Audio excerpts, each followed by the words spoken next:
बिस्मिल्लाहिर्रहमानिर्रहीम। अस्सलाम वालेकुम। मोहम्मद जमील शाहिद आपसे मुखातब है। इस वक्त अभी हम लेक्चर 55B ये जो है ना साल्ट के सिलसिले में, बॉयलर साल्ट के सिलसिले में, प्राइम मूवर्स के सिलसिले में दे रहे हैं। थोड़ा सा वो मैं माज़रत चाहता हूँ कि इससे गुज़श्ता लेक्चर मैं मुकम्मल कर रहा था तो दरमियान में कोई काम आ गया जिसकी वजह से मुझे काफ़ी देर के लिए बाहर जाना था, तो वो लेक्चर रोका तो फिर मैंने लेक्चर ही ख़त्म कर दिया। उसमें गैस टरबाइन या टर्बोजनरेटर का मौजू शुरू किया था, लेकिन वो फिर लेक्चर मुझे वहीं रोकना पड़ा। या तो वो नए सिरे से दोबारा सारा लेक्चर तैयार करता, तो या फिर ये है कि उसको वहीं रोक देता। तो अभी इस वजह से यहाँ वो मौजू नहीं लिखा हुआ, तो ये हम आपको समझा रहे हैं कि वो लेक्चर को हमने 55A कर दिया, इसको 55B कर दिया। अब हम इस पर बहस करते हैं गैस टरबाइन या टर्बोजनरेटर कैसे काम करता है। ये जो बड़े पावर हाउसेस होते हैं उसमें कई मरतबा कंबाइंड साइकिल वो जो है ना कंबाइंड साइकिल सिस्टम होता है जिसमें गैस टरबाइन होती है और वो गैस टरबाइन के एग्जॉस्ट से आगे एक वेस्ट हीट बॉयलर चलता है। वेस्ट हीट बॉयलर से एक स्टीम टरबाइन चलाई जाती है। तो यहाँ कई मरतबा ऐसा भी होता है एक गैस टरबाइन में 2 या 3 गैस टरबाइनें होती हैं, वो सारी वेस्ट हीट एक जगह डालती हैं और उससे टर्बोजनरेटर चलता है। तो इस पर थोड़ी सी ये बता दें कि वो जो बॉयलर चलता है वो क्योंकि गैस टरबाइन तो इलेक्ट्रिसिटी जनरेट कर रही है, वो तो स्टीम टरबाइन भी कर रही है, लेकिन ये सब की स्पीड हमें कांस्टेंट रखनी पड़ती है फ्रीक्वेंसी।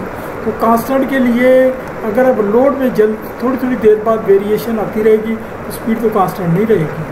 तो गैस टरबाइन पर लोड में वेरिएशन आती है तो आ जाती है, तो स्पीड तो कांस्टेंट नहीं रहती। वो स्पीड कांस्टेंट ना होने की वजह से वो जो है ना फ्लू गैसेस जो दे रही होती है गैस टरबाइन या गैस टरबाइन, तो उसमें भी कमी बेशी हो जाती है। जब उसमें कमी बेशी होती है, वो गवर्नर की गैस टरबाइन होगा तो उसकी स्पीड को कांस्टेंट रख लेता है, लेकिन आगे फ्लू गैसेस को कमी बेशी को नहीं कंट्रोल कर सकता। वो तो एक से या अगर लोड कम होना है तो कम जानी है, ज़्यादा होना ज़्यादा जानी है। ये जब फ्लू गैसेस जाएंगी तो बॉयलर भी डिस्टर्ब होगा। जब बॉयलर डिस्टर्ब होगा, वेस्ट हीट बॉयलर डिस्टर्ब होगा, तो वो उसमें स्टीम की प्रेशर टेम्परेचर भी डिस्टर्ब होगा। तो इस तरह से गुजारा नहीं होता ये है कि वो ये अज्यूम कर लिया जाता है उस वक्त के हिसाब से कि बॉयलर को इस लोड पर चलाना है या वो थोड़ी सी वेरिएशन, तो वो वहाँ बर्नर लगाए जाते हैं। तो वो टेम्परेचर फ्लू गैसेस का जो टेम्परेचर है जो इनलेट का एक कांस्टेंट रखते हैं बर्नर। वो बर्नर फायर कर देते हैं, वो कांस्टेंट रखते हैं, और रह गए वो उसके बाद फ्लू गैसेस से जो स्टीम प्रोडक्शन होती है उससे जो स्टीम पैदा की जा रही होती है, वो स्टीम का वो हम ये जो है ना स्टीम टरबाइन में लोड को वेरिएशन कर सकते हैं, लोड को चेंज कर सकते हैं और उसको कांस्टेंट भी रख सकते हैं। तो ये जो है ना वो ये फील्ड में जब आप काम करें आपको वहाँ तजर्बा होगा कि ये जो है ना ये कैसे होता है। अब हम आते हैं गैस टरबाइन या टर्बोजनरेटर। ये मशीन भी प्राइम मूवर के तौर पर डायरेक्ट फ्यूल फीड से चलाई जाती है। गैस टरबाइन अपने डिज़ाइन के हिसाब से पिसे हुए कोयले से, फर्नेस ऑयल से, डीजल ऑयल से और कुदरती गैस से ज़्यादा चलाई जाती है। ज़्यादातर कुदरती गैस यूज़ हो रही है। अभी ये जो है ना ये वाले फ्यूल खासा कोयला कहीं भी यूज़ नहीं हो रहा। ये पहले बनाई गई थी, इसके बड़े मसाइल हैं। चोकिंग जगह जगह हो जाती है, वो बंद करनी पड़ती है, सफाई करनी पड़ती है। फर्नेस ऑयल भी मसाइल खड़े करता है, वैसे भी महंगा है। तो डीजल ऑयल उससे भी महंगा है। तो ये लिहाजा ये चीज़ें मतरूक हो गई हैं। कुदरती गैस मुख्तलिफ मुल्कों में कुदरती गैस का काफ़ी ज़ख़ीरा मौजूद है। इसके अलावा यह है कि कुदरती गैस जो होती है, ये जो होते हैं क्या नाम है गैस वेल, जहाँ से कुदरती गैस निकलती है, तो वो वहाँ बहुत सारी कुदरती गैस को फ्लेयर करना पड़ता है। फ्लेयर का मतलब ये है कि फालतू होती है उसको जलाना पड़ता है हवा में, तो डायरेक्ट आप हवा में वेंट नहीं कर सकते। तो आपको जलाए तो वो बजाय जलाने के वो जो है ना एक छोटी टरबाइन चला लेते हैं, उससे बिजली बना लेते हैं। इसी तरह से रिफाइनरियाँ होती हैं, वो भी अपनी कई गैसें वेस्ट करनी होती हैं उनको या तो बॉयलर में जला लेते हैं या इसके लोड के हिसाब से उससे भी एक गैस टरबाइन चला लेते हैं। अच्छा, ये जो है ना आगे हम ये बता रहे हैं, आगे जिक्र में कोयला सब सस्ता भी, लेकिन ये अच्छी किस्म का अच्छी तरह ग्राइंड किया कोयला डिमांड करती है, लेकिन फिर भी वक्तन फ़ौक्तन मशीन में बंद करना है। कुदरती गैस वाली टरबाइन तकरीबन आधे घंटे में सर्विस में आ जाती है। गैस टरबाइन 1 से 100 मेगावाट तक तैयार की गई, इससे भी बड़ी भी होंगी। गैस टरबाइन डेल्टा टेम्परेचर के असूल पर काम करती हैं। इसमें एक एक्सियल फ्लो कंप्रेसर होता है और उसके आगे एक टरबाइन होती है, दरमियान में एक कंबस्शन चैम्बर होता है। कंबस्शन चैम्बर होते हैं और जनरेटर एक ही शाफ्ट पर होते हैं, ये सारा एक ही शाफ्ट पर होते हैं। कंबस्शन चैम्बर आमतौर पर टरबाइन के ऊपर ही फिट किए जाते हैं। कि आमतौर पर एक टरबाइन के लिए 5 या 6 ये छोटे छोटे चैम्बर होते हैं। टरबाइन और कंप्रेसर एक ही शाफ्ट पर माउंट किए जाते हैं, जबकि जनरेटर रिडक्शन गियर से कनेक्टेड होता है। टरबाइन के आरपीएम ज़्यादा होते हैं, आमतौर पर 5500 आरपीएम की टरबाइनें वो जो नेशनल इलेक्ट्रिक वाले बना रहे हैं, तो वो उनकी टरबाइनें यही हैं। और भी हैं वो ये नहीं इतने आरपीएम के करीब चलते हैं वो, जबकि ज़्यादा जनरेटरों के लिए आरपीएम 3000 होते हैं। कंप्रेसर आमतौर पर 7 kg पर स्क्वायर सेंटीमीटर की हवा फीड करता है, जबकि टरबाइन में हवा को कंबस्शन एयर चैम्बर के जरिए गर्म किया जाता है। यानी टरबाइन में हवा को कंबस्शन चैम्बर जो होते हैं यानी 5-6 होते हैं, ये ड्रम की तरह छोटे छोटे होते हैं, उसके ऊपर लगाए गए। उसमें वो जो है ना आप वो जो है ना आप हवा तो कंप्रेसर से मिल रही होती है और उसकी फ्लो कांस्टेंट होता है, जबकि गैस जो है ना वो वहाँ से फीड दी जाती है और वो चैम्बरों में जलती है। तो जब जलती है पहले स्पार्किंग प्लग से ऑन हो जाती है, फिर जलती है, तो वो जो हम गैस की सप्लाई बढ़ाएंगे तो चैम्बरों में टेम्परेचर बढ़ता चला जाएगा, क्योंकि एयर तो हर सूरत में ज़ायद होती है। फुल लोड तक ना फ्यूल एयर का मिक्सचर वो जो है ना फुल लोड के लिए कांस्टेंट होता है, तो ये कम लोड पर वो जो है ना मिक्सचर में हवा ज़ायद जाती है, तो ये यानी टेम्परेचर बढ़ता जाता है फ्लू गैसेस से। यही फ्लू गैसेस से गैस टरबाइन चलती है। ये कंबस्शन चैम्बर से, यानी ये कंबस्शन चैम्बर का लफ्ज़ है, ये उस तरह से नहीं होता जैसे बॉयलर में होता है। ये छोटे छोटे 5-6 चैम्बर होते हैं, उनमें बर्नर लगे होते हैं, उनमें से गैस जल रही होती है। अच्छा, आगे हम बात करें तो वॉल्यूम बढ़ाया जाता है जबकि प्रेशर वही रहता है। जब हम वॉल्यूम बढ़ाएंगे तो प्रेशर वही रहेगा, तो उससे टेम्परेचर भी बढ़ेगा। और वॉल्यूम बढ़ने से वो जो है ना वो उसकी एनर्जी भी बढ़ेगी, जबकि आम टरबाइन की तकरीबन 60% तवानाई कंप्रेसर को चलाने पर खर्च होता है। अगर एग्जॉस्ट वाली टरबाइन है तो उसकी एफिशिएंसी 25 to 28% तक रह जाती है। गैस टरबाइन की एफिशिएंसी बढ़ाने का सिर्फ एक ही तरीका है कि उसकी फ्लू गैसों को, हीट को कई मुफीद मकसद की यूटिलाइज कर दिया जाए। ज़्यादातर इसकी हीट को वेस्ट हीट बॉयलर की कंबस्शन एयर के लिए इस्तेमाल किया जाता है, जिससे उसकी कंबस्शन बढ़ जाती है, जिससे को जनरेशन हो जाती है। बाद में वेस्ट हीट बॉयलर से एक और स्टीम टर्बो जनरेटर चला लेते हैं। लिबर्टी पावर लिमिटेड में इस तरीके से 80 मेगावाट बिजली बनाई जा रही है। ये गैस टरबाइन के एग्जॉस्ट, गैस टरबाइन के कंप्रेसर आमतौर पर, ये लिबर्टी पावर आपको पता होगा ये डेरकी में वाक़या है। ये गैस टरबाइन का कंप्रेसर आमतौर पर 17 स्टेज और टरबाइन 5 स्टेज के होते हैं। कंप्रेसर और टरबाइन दोनों की स्टेज फिक्स और मूविंग ब्लेड पर मुश्तमिल थी, जिस तरह स्टीम टरबाइन में होती है इसमें भी होती है, लेकिन इसमें क्योंकि टेम्परेचर ज़्यादा होता है स्टीम टरबाइन के, इसलिए ब्लेड अच्छे मटेरियल के बनाए जाते हैं जो इतनी हीट बर्दाश्त कर सकें। तो अभी ये जो है ना एक रिवाज आ गया है, अभी सुना है सिरामिक के, यानी ये जो चाइना क्ले होती है जिसके वो हम कप वगैरह बनाए जाते हैं, उसके भी ब्लेड बनाए जाते हैं। कंप्रेसर के लिए स्टेजेस का साइज़ छोटा होता जाता है क्योंकि प्रेशर बढ़ता है, जबकि टरबाइन के स्टेजेस का साइज़ बड़ा होता है क्योंकि प्रेशर बढ़ता है। ब्लेड का डिज़ाइन स्टीम टरबाइन से मिलता जुलता ही होता है, लेकिन टरबाइन के ब्लेड स्पेशल हाई टेम्परेचर बर्दाश्त करने मटीरियल बनाया जाता है। अभी पता चला कि सिरामिक कोटेड ब्लेड भी बनाए, बहुत ज़्यादा हीट होने की वजह से टरबाइन के फिक्स ब्लेड स्ट्रक्चर के अंदर खाली जगह होती है, यानी फिक्स ब्लेड के अंदर ऐसी थोड़ी सी खोखली जगह होती हैं जिन्हें कंप्रेसर की हवा से ठंडा किया जाता है, क्योंकि वो जो है ना वो गर्म होकर तो सिस्टम को अपसेट कर सकते हैं। बाद में ये हवा फ्लू गैसेस के साथ शामिल होकर फ़ज़ा में चली जाती है।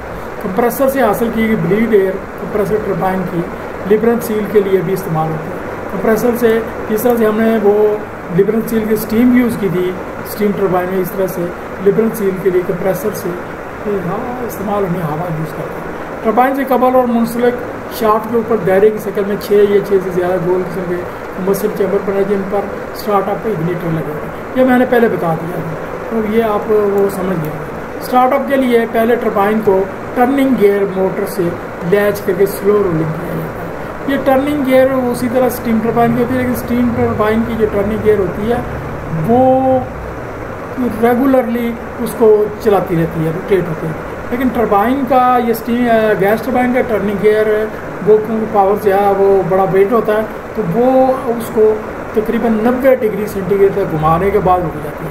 आमतौर पर होता यही है कि वो 13 या 14 सेकंड लेती है मोटर उस गियर से उसको एक टर्न देने के। जब वो 90 डिग्री तक घूम जाता है तो वो रुक जाती है, फिर 10 सेकंड वेट करती है, फिर उसके बाद दोबारा करती है। इससे ये है कि शाफ्ट बो ना हो जाए, बेंड ना हो जाए। ये पिछली यानी ये पहले हिस्से में तो जब ठंडी होती है तो वो तो कोई ऐसा खतरा नहीं है, लेकिन क्योंकि काम तो वही करना होता है, तो बाद में ये जब बंद हो जाती है उस वक्त ये टर्निंग गियर काम करता है।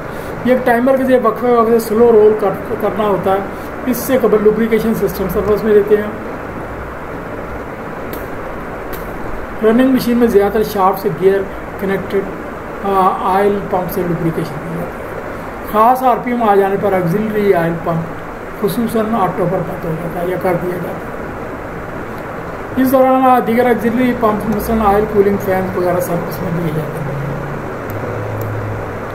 टरबाइन की शाफ्ट के साथ स्टार्टअप के लिए एक डीजल इंजन, स्पीड एडजस्टमेंट वाली मोटर, स्टीम मोटर यानी ये एक डीजल इंजन लगाया गया था जो इनिशियल स्टार्टअप देता है, यानी रोलिंग देता है। तकरीबन वो 2500 आरपीएम तक चला देता है। तो वो फिर एक स्पीड एडजस्टमेंट वाली मोटर भी होती है जो डीजल जनरेटर को आहिस्ता आहिस्ता स्पीड बढ़ाती है। कई ऐसी भी टरबाइनें हैं जहाँ अगर वो प्रोसेस से स्टीम आ रही है किसी और जगह से, तो स्टीम टरबाइन लगा ली जाती है, वो इसको स्टार्ट कर देती है। कोई एक इक्विपमेंट कनेक्टेड होता है, किसी एक को लगा सकते हैं, इसमें स्टैंड बाई नहीं हो सकता क्योंकि वो एक साइड से गियर लगाना होता है। इस वजह से ये इक्विपमेंट 21 मेगावाट मशीन के तकरीबन 500 किलोवाट का होता है, यानी ये अंदाज़ा एक बताया गया। जब स्टार्टअप सिग्नल दिया जाता है तो लैचिंग मोटर के बंद होने के साथ ही डीजल इंजन चल जाता है।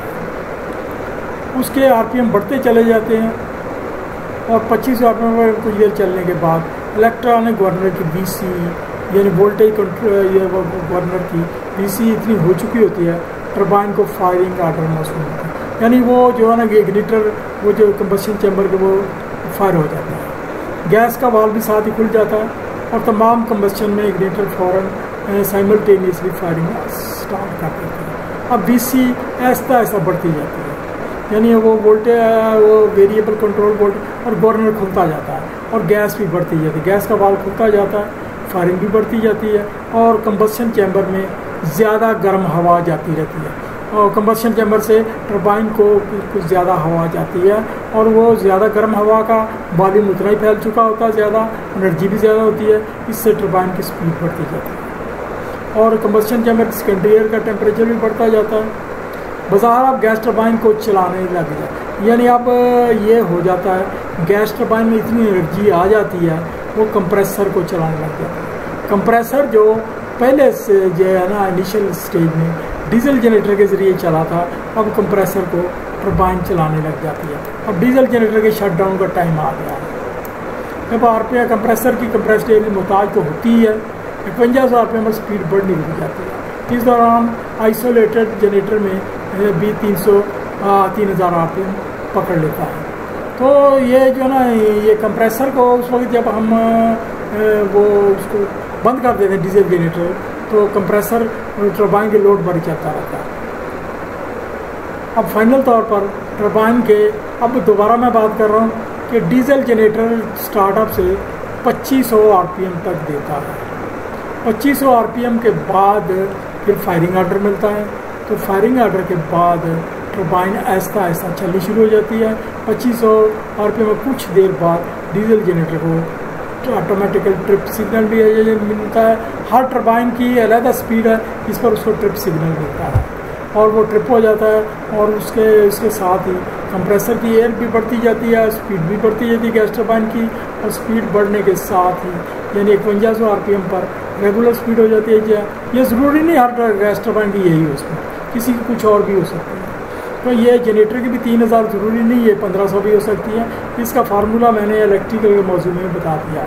अब फाइनल तौर पर टरबाइन के पैरामीटर चेक किए जाते हैं। अब बीसी मुकम्मल तौर पर स्पीड कंट्रोल का चार्ज संभाल लेती है और गैस फायरिंग में। अब जनरेटर को सर्विस में लेने का मरला शुरू होता है, जिस वक्त पहले हम जनरेटर के मौजूद में बहस कर चुके हैं। आमतौर पर स्टार्टर के मौके पर टरबाइन को एग्जॉस्ट पर चलाया जाता है। उसके लिए डैम्पर होता है, डैम्पर को खोलकर उसकी तमाम फ्लू गैसें एग्जॉस्ट करते हैं। फ्लू गैसें हवा में खारिज है, क्योंकि अभी वो सही तरीके से कंट्रोल में नहीं आया होता, तो उसको एग्जॉस्ट में चलाते हैं, जिसका मुनासिब टेम्पर सिस्टम होता है। अगर को जनरेशन सिस्टम है तो बॉयलर का सिस्टम तसली करके एग्जॉस्ट को special base heat boiler shift करते हैं, फिर को जनरेशन से उसको शिफ्ट कर देते हैं डैम्पर को।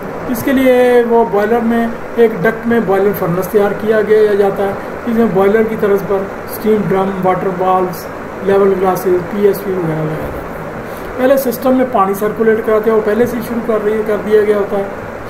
वो जब गैस टरबाइन को हम चला रहे हैं उस वक्त पंप सर्कुलेशन कर रहा होता है। गर्म फ्लू गैसें दाखिल होने पर स्टीम तैयार होनी शुरू होती है, जो सुपर हीटरों को भेज दी जाती है।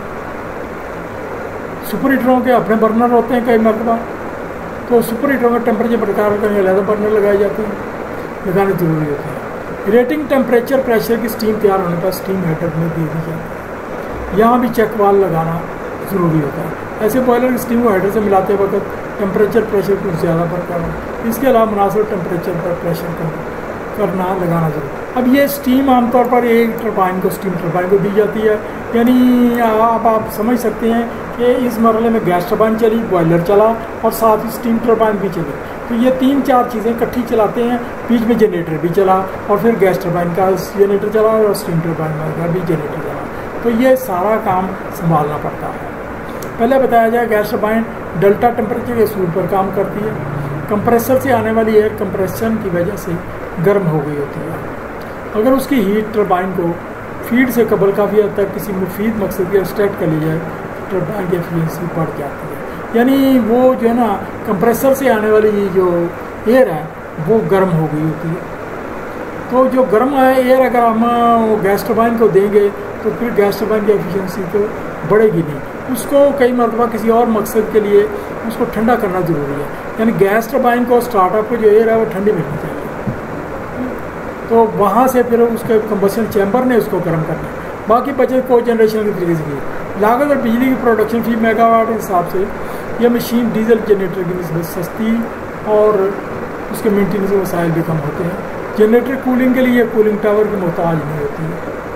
यानी इसके जो कूलिंग है, ये ऑयल की कूलिंग, ये फ़ैन से एयर के ज़रिए कर ली जाती है और उसके जनरेटर की कूलिंग भी आम एयर से कर ली जाती है। और इसके अलावा और किसी किस्म का मसला इसके अंदर पेश नहीं होता।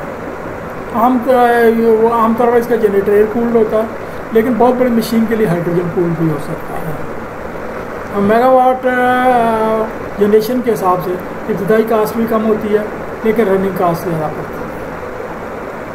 ख़ास तौर पर कुदरती गैस का बहुत खर्चा पड़ता है।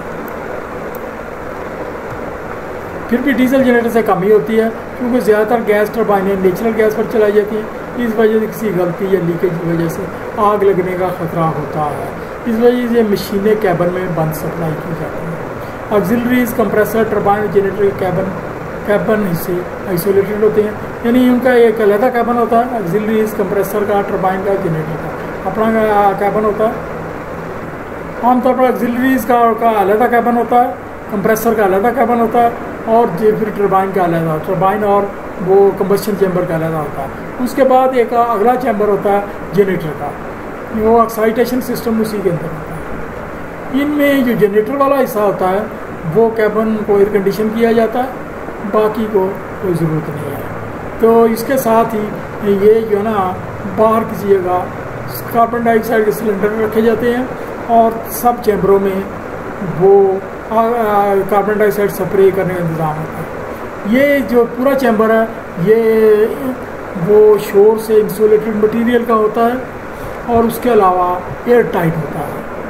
यानी वो शोर बाहर ना आने का, और वो एयर टाइट होता है। और वो उसके अंदर कार्बन डाइऑक्साइड नोजलें होती हैं, किसी खराबी की सूरत में कार्बन डाइऑक्साइड वहाँ स्प्रे हो जाए। उसके लिए स्पेशल वो फ्लेम डिटेक्टर लगे होते हैं, जो अगर आग लग जाए तो फ्लेम को कैच करते हैं इंडिकेटर, और कार्बन डाइऑक्साइड को खोल देते हैं वाल्व को। ये तो इसके बारे में कुछ आइडिया था। अब हम पढ़ते हैं पर किसी टरबाइन का गवर्नर कैसे काम करता है। ये याद रखें कि स्टीम टरबाइन का गवर्नर, गैस टरबाइन का गवर्नर और डीजल जनरेटर का गवर्नर, ये सारे मिलते जुलते हैं। मामूली फ़र्क होता है जो उनके कंट्रोल वाल्व के हिसाब से होता है। बाकी गवर्नर पीछे सिस्टम सबका एक ही होता है। कंट्रोल वाल्व आ रहे के डिफरेंट थोड़े बहुत हो सकते हैं।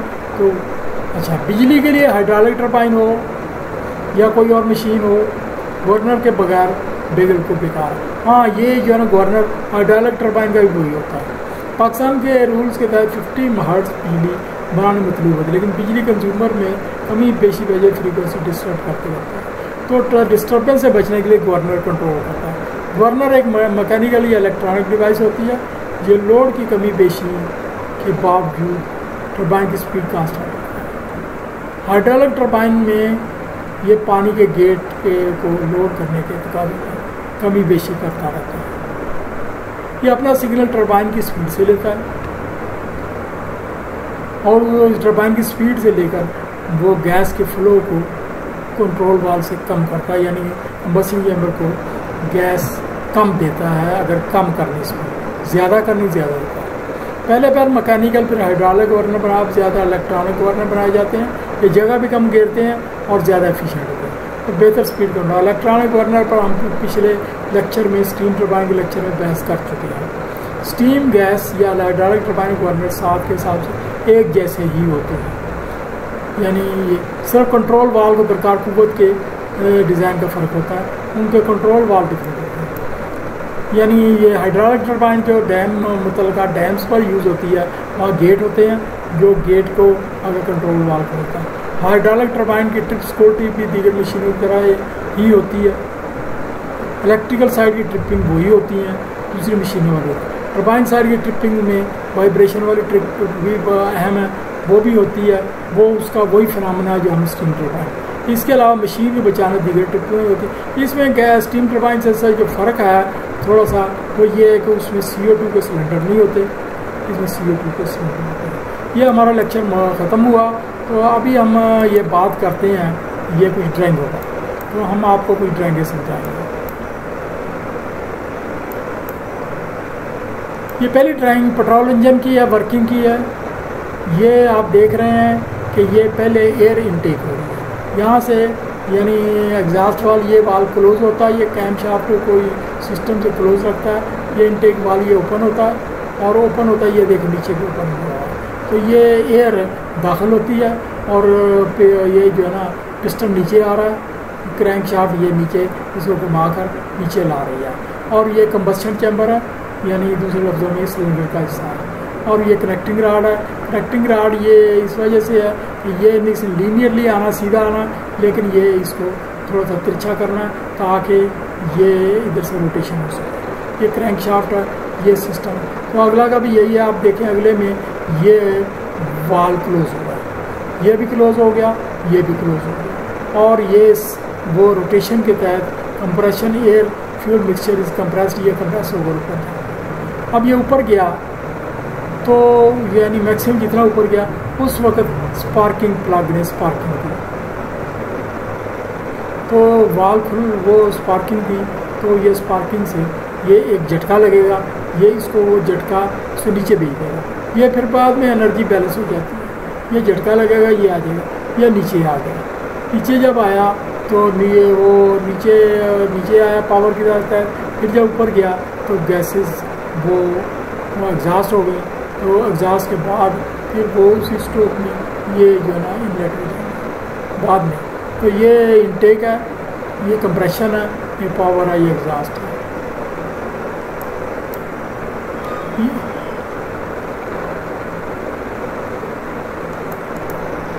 अब हम ये आते हैं डीजल जनरेटर की ड्राइंग की तरफ।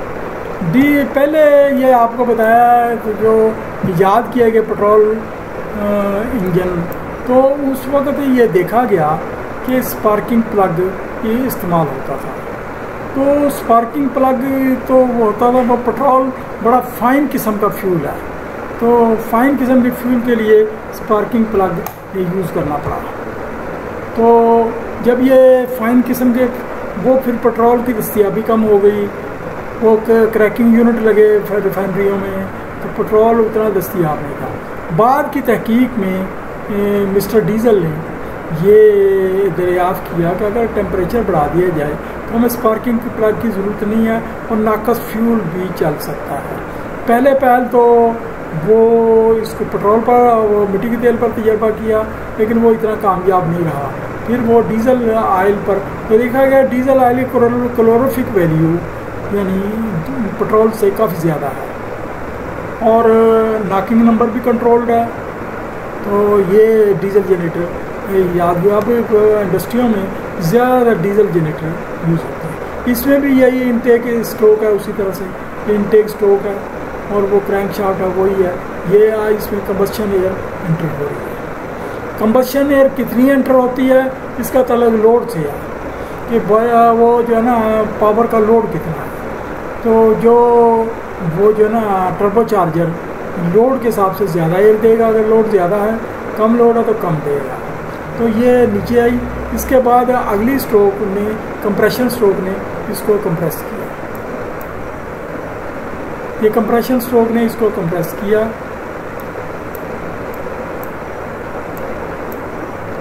तो कंप्रेशन जब हुई तो ये काफ़ी कंप्रेस हो गई। कंप्रेस होकर ये यहाँ जब पहुँचेगी ये, तो ये पावर स्ट्रोक है।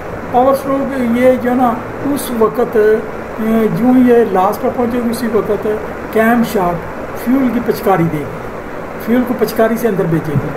तो ये पिचकारी जो है ये फ्यूल अंदर भेजेगी तो वो उतना फ्यूल जाएगा जितना लोड है, ये इसको गवर्नर कैलकुलेट करके भेजेगा कंट्रोल वाल्व के जरिए। तो यही जो फ्यूल आ रहा है, अगर ये 16 सिलेंडर है तो 4 सिलेंडरों में ऐसा ऐसा डिस्ट्रीब्यूट होता जाएगा। बड़ी वो जो है कैलकुलेशन होती है, यानी वो 4 लाइनें होती है, उसमें से वो फ्यूल जाता है तो 4 में डिस्ट्रीब्यूट हो जाता है। अपने ओपनिंग पर वो उसने वर्क करना होता है। तो ये अब यहाँ फ्यूल जल उठेगा, तकरीबन टेम्परेचर 1200-1400 से 1600 तक पहुँच जाता है। उस पर इस फ्यूल को खुद बहुत आग लग जाती है, यहाँ स्पार्किंग करने की ज़रूरत नहीं है।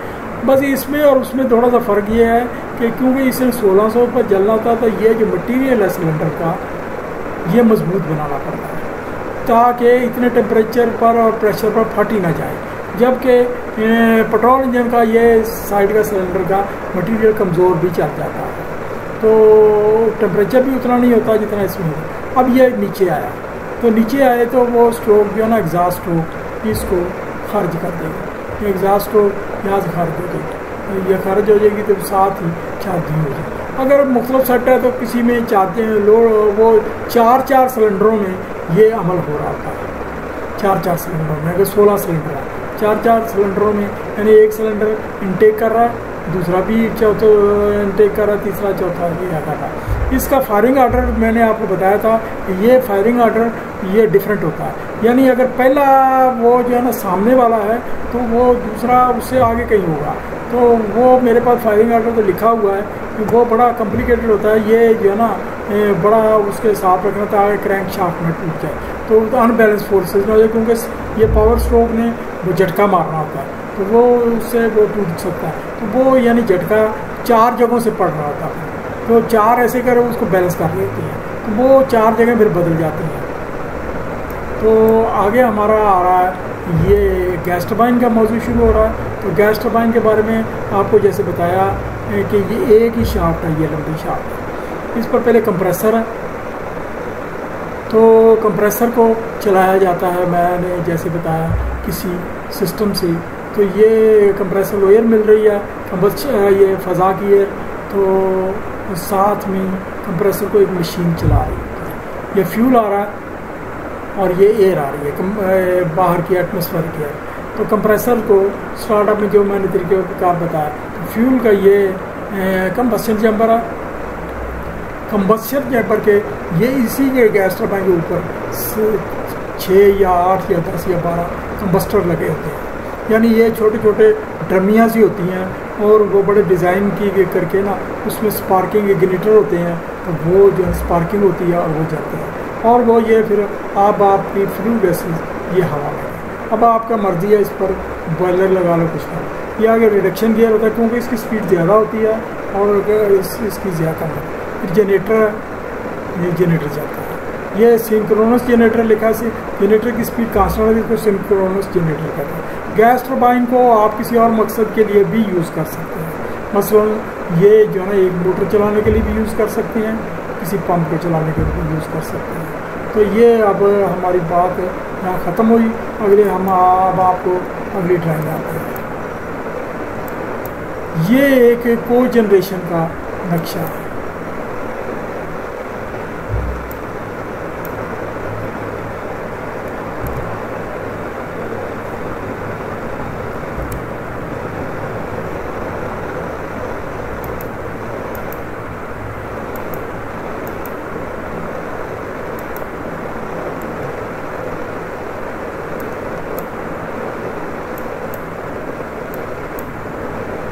ड्राइंग को मैंने छोटा कर दिया है ताकि पूरे शीट पर फैल जाए और आपको पूरी बातें समझ आ जाए।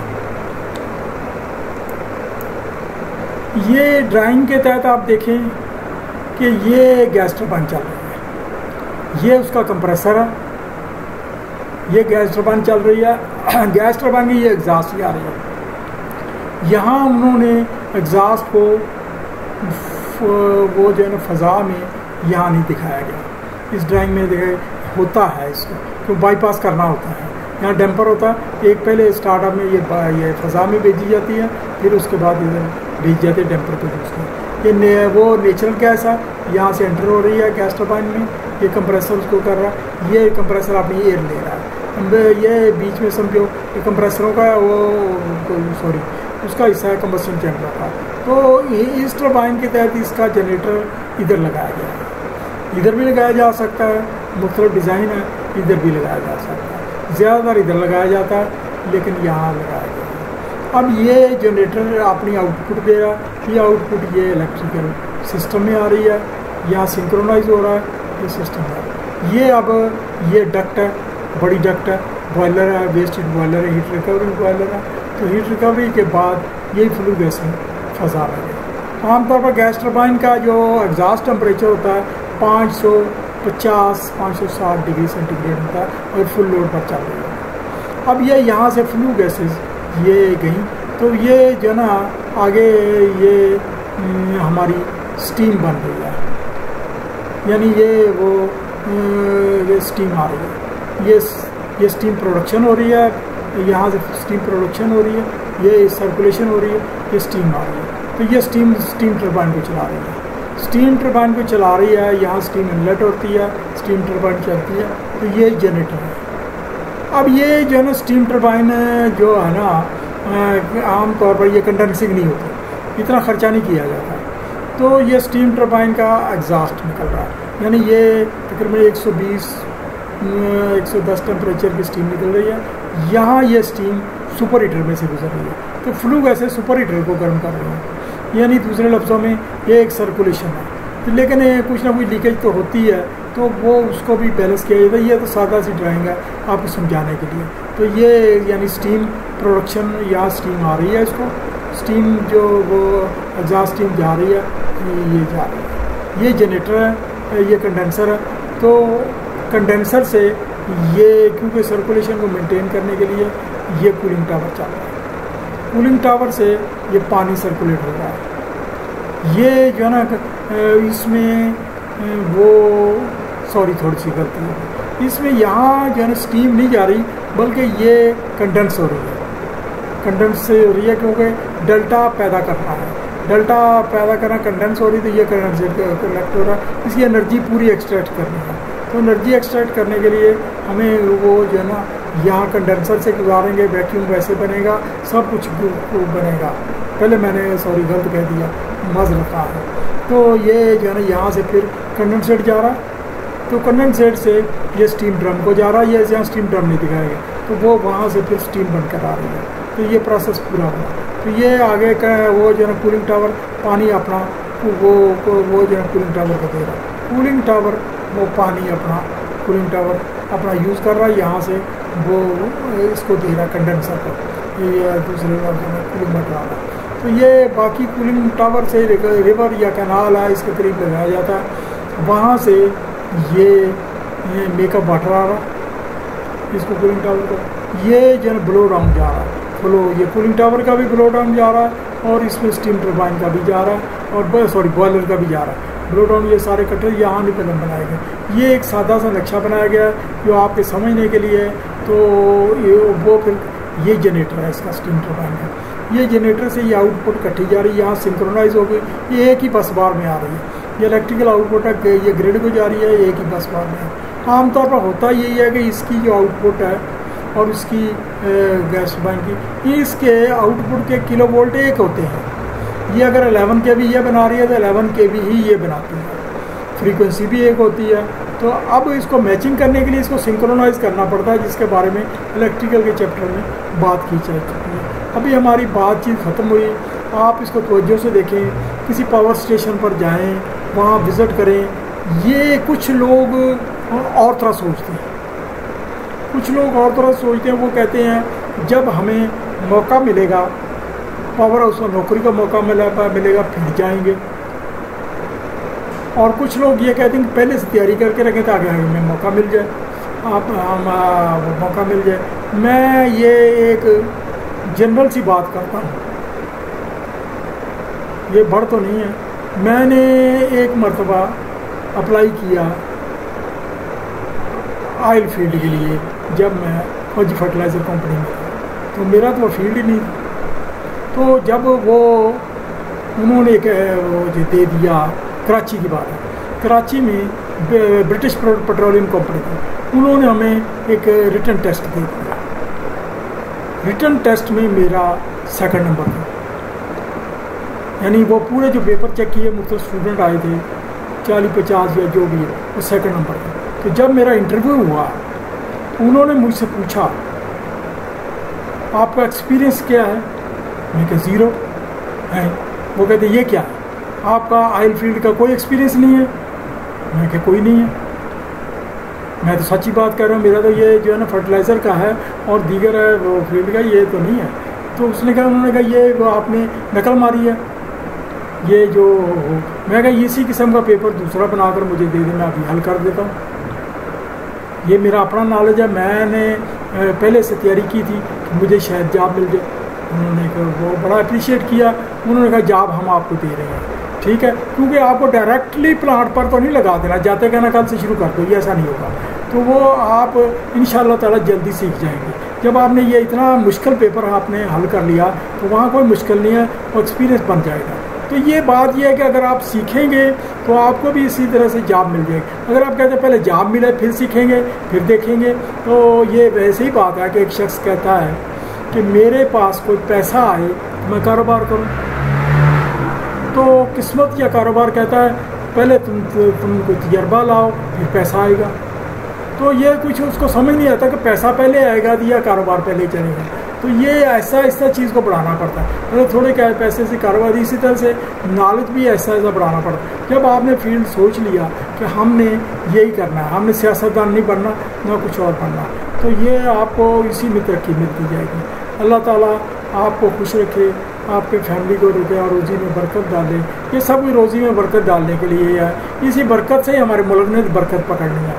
तो वो जो है ना, ये जितना जो कुछ हो रहा है ना, मुझे बड़ा दुख हो रहा है। हकीकत बात ये है कि ये पूरा पाकिस्तान में ना नलायक ज़्यादा हैं और बढ़ के मारने वाले भी ज़्यादा हैं, लेकिन काबिल लोग जो असल बातों को समझते हैं हर फील्ड में वो कम हैं और उनको आगे भी नहीं आने दिया जा रहा। ये अलमिया है, इंशाअल्लाह ताला ये अलमिया ठीक होगा, वक्त के साथ साथ हम भी तरक्की करेंगे। ये इंटरनेट जो मीडिया आया है ये हमें बताया जा रहा है, बताता है ब्राज़ील में क्या हो रहा है, वहाँ माशरा कैसा है, अमेरिका में क्या हो रहा है और वो हमारे ऐसा क्यों नहीं हो रहा। ये चीज़ें ऐसा तब्दीली ला रही हैं। Thank you very much.